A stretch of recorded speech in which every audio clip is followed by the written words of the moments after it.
Situé au confluent du Rhône et de la Durance, Avignon, riche de son histoire, de sa culture et d'un patrimoine architectural incomparable, avec notamment son célèbre Palais des Papes, est l'une des rares villes de France à avoir su préserver ses remparts et son cœur historique. Un particularisme qui lui vaut d'être classé au patrimoine mondial de l'UNESCO depuis 1995. Idéalement situé sur la ligne TGV reliant Paris à Marseille, Avignon profite chaque été d'un rayonnement international avec son célèbre festival de théâtre.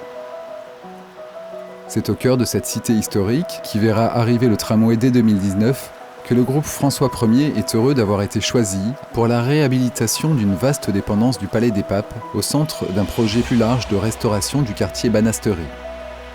Le quartier de la Banasterie, c'est vrai que c'est un des quartiers qui composent en fait le centre historique d'Avignon. Derrière le Palais des Papes, donc on peut dire un peu à l'ombre justement de l'attractivité qui est générée par le Palais des Papes.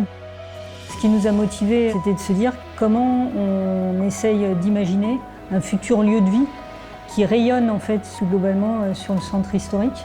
À partir de ce moment-là, on s'est dit tiens, ça peut être intéressant de partir sur un lieu qui aura de multiples facettes, c'est-à-dire non seulement du logement pour accueillir des nouveaux habitants, mais aussi un lieu de vie, donc avec une dimension à la fois d'espace d'activité, donc avec un centre médical, une crèche, un espace de coworking, et puis un lieu à dimension culturelle, puisqu'on a souhaité aussi y développer une friche artistique.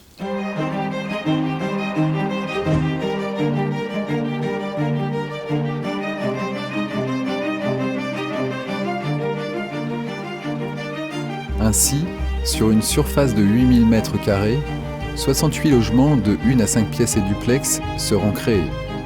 73 places de stationnement, bien rares à Avignon, seront aménagées en sous-sol. Les logements se déploieront autour de vastes jardins privatifs et les duplex en étage offriront une vue unique sur le Palais des Papes.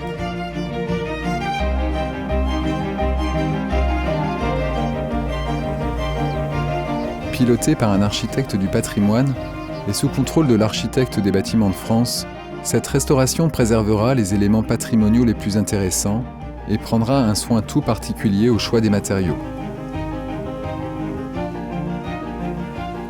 Le groupe François Ier, c'est vrai qu'aujourd'hui il a une belle réputation à l'échelle France sur des opérations de rénovation, y compris dans du patrimoine à dimension historique, et y compris dans des villes qui ont aussi cette connotation patrimoniale forte, comme l'est Avignon.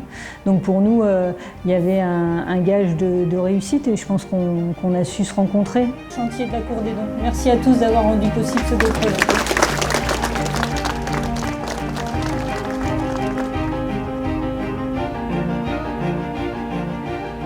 Une fois de plus, à Avignon comme ailleurs, le groupe François Ier s'impose comme la référence en matière de projets de restauration immobilière de prestige.